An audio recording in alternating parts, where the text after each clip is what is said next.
మనం ఏమనుకుంటామంటే చనిపోయిన తర్వాత ఒక కోర్టు సీన్ ఉంటుంది, మధ్యలో ఒక జడ్జి ఉంటాడు, ఇటువైపు అటువైపు 2 బోన్లు ఉంటాయి, మధ్యలో న్యాయాధిపతులు ఉంటారు. ఎందుకు ఆ పాపం చేశారు ఒక మాట్లాడితే అబ్బాయి నేను చేయలేదంటాను. ఇలాంటి కోర్టు సీన్ ఊహించుకుంటాం కదా. ఇక్కడ మాట్లాడుతున్న మాట చూడండి, ఆయన ఎందుకు విశ్వాసం ఉంచువానికి తీర్పు తీర్చబడదు. దీన్నే 8వ మొదటి వచనంలో క్రీస్తు యేసునందున్న వారికి ఏ శిక్షా విధి లేదు. ఇక్కడ అదే మాట్లాడుతున్నాడు, ఆయన ఎందుకు విశ్వాసం ఉంచువానికి తీర్పు తీర్చబడదు. విశ్వసింపని వాడు అంటే అక్కడ ఎవరినైనా పెట్టుకోవచ్చు, ఏ మతమైనా పెట్టుకోవచ్చు, క్రైస్తవునైనా పెట్టుకోవచ్చు, ఎవరైనా పెట్టుకోవచ్చు. యేసు ప్రభువును విశ్వసింపని వాడు దేవుని అద్వితీయ కుమారుని నామందు విశ్వాసం ఉంచలేదు కనుక వానికి ఇంతకు మునిపే తీర్పు తీర్చబడింది. కొత్తగా తీర్పు ఏమి లేదు, అయిపోయింది.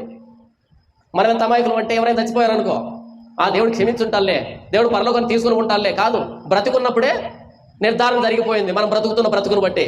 ఒకడు కొత్తగా జన్మించితేనే పరలోక రాజ్యం. చర్చికి వస్తున్న మనలో కొత్తగా ఏమైనా లక్షణాలు కనిపిస్తున్నాయా?